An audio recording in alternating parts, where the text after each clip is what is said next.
हिंदुस्तान के रहने वाले 25 करोड़ मुसलमान, ये तीनों मिलकर के 75 करोड़ जिस दिन हो जाएंगे उस दिन मैं चाहता हूं अखंड भारत। आप बताइए अखंड भारत चाहते नहीं? अखंड भारत चाहते और हिंदू ही प्रधानमंत्री रहेगा। चल का हरामखोर कहेंगे तो गाली नहीं होगी। ये कह रहा है ये लंगोट लेकर बाबा भागेगा। मैंने किसी का नाम नहीं लिया। आपने बोला आपने भारत था, है और रहेगा। जब लड़कियां प्यार में अल्लाह अकबर बोल सकती हैं तो ये मुस्लिम जो लड़के हैं वो जय श्री राम नहीं बोल सकते। हिंदू बदले मुसलमान बदले, जो धर्म बदल सकता है तुम्हें भी कल को धोखा दे सकता है। दोस्तों कैसे आप सब लोग। दोस्तों आज की डिबेट बहुत ही शानदार होने वाली है। आज की डिबेट जो है शोएब जमई ने अखंड भारत के ऊपर एक बयान दिया है कि अगर अखंड भारत बनता है तो पाकिस्तान की 25 करोड़ आबादी, बांग्लादेश की 25 करोड़ आबादी और भारत के 25 करोड़ आबादी, ये 75 करोड़ मुसलमान मिलकर जो है 250 सांसद मुस्लिम सांसद बनाएंगे और मुस्लिम प्रधानमंत्री उनका होगा, जिससे जो है दोस्तों उनका मुस्लिम राष्ट्र बनाने का सपना साकार हो जाएगा। दोस्तों इस मुद्दे पर जो है स्वामी दीपांकर और देवगन ने मिलकर जो है उसको अच्छे से बत्ती दी है और ऑडियंस ने भी तरीके से पिला है। दोस्तों वीडियो अंत तक देखना और एक रिक्वेस्ट है, वीडियो अगर अच्छी लगेगी तो लाइक शेयर सब्सक्राइब दोस्तों तीनों करना, ताकि ऐसे वीडियो आपको फ्यूचर में जो है झट से मिलती रहे। दोस्तों वीडियो बहुत ही मजेदार होने वाली है, आप लोगों से उम्मीद करूंगा कि वीडियो अंत तक जरूर देखिएगा। चलिए दोस्तों वीडियो शुरू करते हैं। वीडियो में प्ले करते हैं कि आखिरकार कट्टरता के मायने क्या है, वो वीडियो क्या है, आइए उसे प्ले करते हैं, क्योंकि वो जिसने वो बात बोली वो इसी डिबेट में हमारे साथ मौजूद है। वो बाइट सुनिए आप पहले।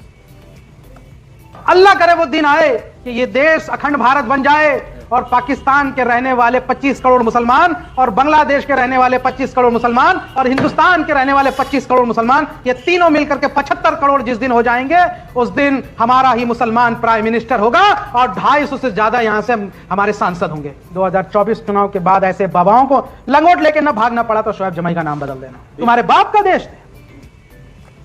आप कह रहे हैं कि 25 करोड़ मुसलमान आप बांग्लादेश से ले आएंगे, 25 करोड़ मुसलमान आप पाकिस्तान से ले आएंगे, मतलब अखंड भारत करेंगे। अपनी बात तो रख लेंगे ना, वो है ना, आप उनके स्पोक्सपर्सन तो नहीं है। एक बात बताइए, अखंड भारत करके आप मुस्लिम प्रधानमंत्री लेके आना चाहते हैं और बागेश्वर बाबा को, आपने बागेश्वर बाबा के लिए बोला कि 2024 के बाद वो लंगोट लेके भागेगा, एक हनुमान भक्त लंगोट लेके भागेगा और मुसलमान प्रधानमंत्री होगा और आप कट्टरता के साथ नहीं है। ये कितनी गहरी कट्टरता है डॉक्टर शोएब जमई? नहीं, ये बिल्कुल वही बात है जो एक स्थानीय पत्रकार ने मुझसे पूछा कि बाबा बागेश्वर अखंड भारत बनाना चाहते हैं और आरएसएस अखंड भारत की बात करती है, क्या आप उसका समर्थन करते हैं? मैंने कहा कि हाँ, मैं उसका समर्थन करता हूँ, आरएसएस के और बाबा के इस विचार का मैं समर्थन करता हूँ। और अगर ऐसा होता है अखंड भारत तो हाइपोथेटिकली आप सोचिए क्या हो सकता है। पाकिस्तान की जो आबादी है और बांग्लादेश की आबादी वो सब मिल जाएगी। ऐसा तो नहीं कि फौरन वो धर्म परिवर्तन कर लेंगे, वो रहेंगे तो मुसलमान ही, और भारत की आबादी मिलकर डेमोग्राफी और ये जो जनसंख्या का अनुपात ये बढ़ जाएगा। तो जब चुनाव प्रक्रिया होगी तो सांसद भी बढ़ेंगे और सब सांसद बढ़ेंगे तो मुमकिन है कि ऐसी आप अखंड भारत के अंदर आप हिंदुस्तानी से मुसलमान हो गए। मुझे लगता है अमीश, ये अखंड भारत बनाना करोड़ों देशवासियों का सपना है, हमारे प्रधानमंत्री जी का सपना है और मैं चाहता हूं कि अखंड भारत बने तो भारत का अभिनव जो विभाजन हुआ वो दोबारा से जुड़ जाए। इसलिए अमीश देवगन ने देश जोड़ने की बात कर रहा है। आपने एक महिला, इसी बाइट में एक महिला के लिए इसी आपकी बाइट में आपने आगे एक महिला को हरामखोर तक क्या दिया था? उस महिला ने मुसलमान लड़कियों को ऑफर दिया था कि तुम हिंदू से शादी तो फिर गाली देंगे आप? कोई गाली नहीं दिया। अमीश बोलिए। मैंने इनको आप हरामखोर कहेंगे तो गाली नहीं होगी। ये कह रहा है मुझे लगता है मेरे कार्यक्रम में किसी के लिए बोला जाए जी। 25 पाकिस्तान, 25 बांग्लादेश और 25 भारत, टोटल मिलाकर के 75 करोड़ और उसके बाद 250 सीटें और उसके बाद मुस्लिम प्रधानमंत्री। हंसो मत, तुम कसम से मेरा तुम्हें सच में बोलने को मन है। आप ठाकुर, बनिया, ब्राह्मण, जाट बने रहिए, ये सोचिए सोच क्या रहे हैं।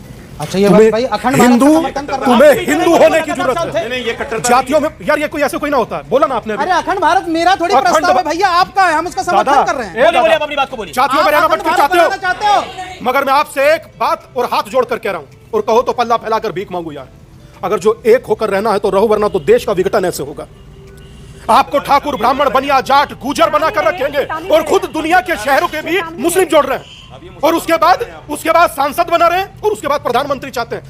यह निर्णय आप कीजिए कि आप जातियों में बंटकर रहना चाहते हैं या हिंदू होकर या इस मानसिकता के गुलाम होकर, से आप कीजिए। इस देश को पहले ही क्या कम सर जय चंद मिले थे? बात करते हैं आप देश में रहकर क्या पाकिस्तान से सांसद लाएंगे? प्रधानमंत्री हो सकते हैं, मुसलमान नहीं हो सकते। आप बाहर से इंपोर्ट करिएगा। मैं जवाब दे रहा हूं डॉक्टर जमई, मैंने सुनी बात, मैं जवाब दे रहा हूं। डॉक्टर जमई अगर नहीं क्यों बोला, ये क्या आवश्यकता क्यों पड़ी आपको?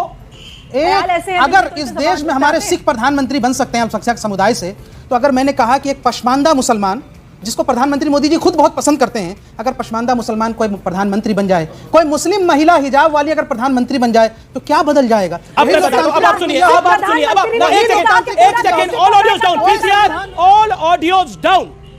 आपने बोला कि कोई मुसलमान प्रधानमंत्री बन जाए तो क्या हर्ष है, बहुत सही बात है, लेकिन पाकिस्तान से सांसद लाके प्रधानमंत्री बनाइएगा। पॉइंट नंबर 1 सुनिए, पहले पूरी बात सुनिए, पहली बात सुनिए, आप बांग्लादेश से सांसद लाकर प्रधानमंत्री बनाइएगा। तीसरी बात, सांप्रदायिकता ये है कि जब ये देश मुस्लिम बहुल हो जाएगा तो मुसलमान प्रधानमंत्री ही होगा।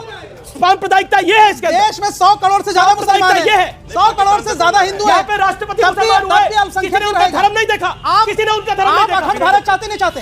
अखंड भारत चाहते कि नहीं चाहते? हम भारत को लोकतांत्रिक चाहते हैं, आप अखंड भारत नहीं चाहते, जिसमें सांप्रदायिकता की बदबू है।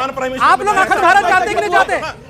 अरे बोल दो ना। आप अखंड भारत चाहते नहीं चाहते? बताइए। मैं चाहता हूं अखंड भारत, आप बताइए अखंड भारत चाहते नहीं चाहते? अखंड भारत चाहते और हिंदू ही प्रधानमंत्री रहेगा, चढ़कर रहेगा, और आप शिया सुन्नी लड़ते रहो। आप अखंड भारत चाहते कर नहीं पा रहे हैं। इस देश के करोड़ों देशवासियों की ये सपना है कि भारत अखंड भारत बने।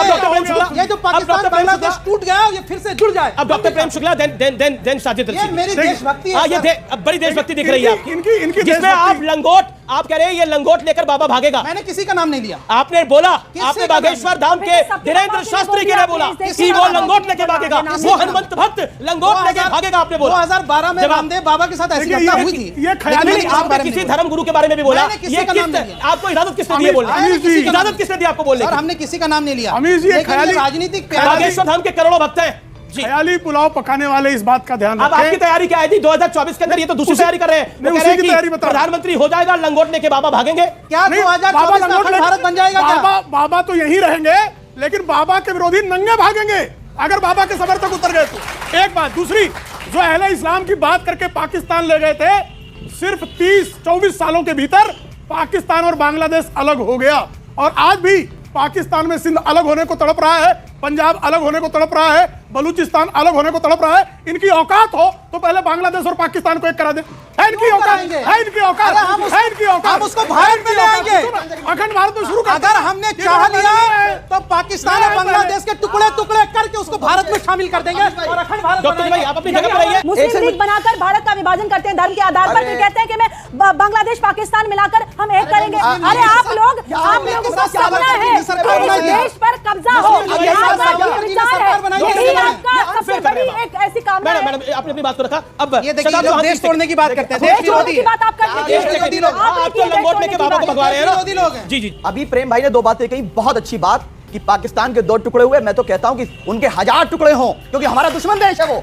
और हम वो अगर 1 इंच भी अगर हमारी जमीन लेने का सपना भी देखता तो उसको बता दे कि हम लोग चाहे कितना भी लड़ लें, हमारे वैचारिक मतभेद हो सकते हैं नरेंद्र मोदी से, वैचारिक मतभेद हो सकते हैं आरएसएस से, लेकिन जब बात जहां देश की एकता और अखंडता की आएगी, हम हर हिंदुस्तानी एकजुट खड़े होकर दुश्मन देश का मुकाबला करेंगे।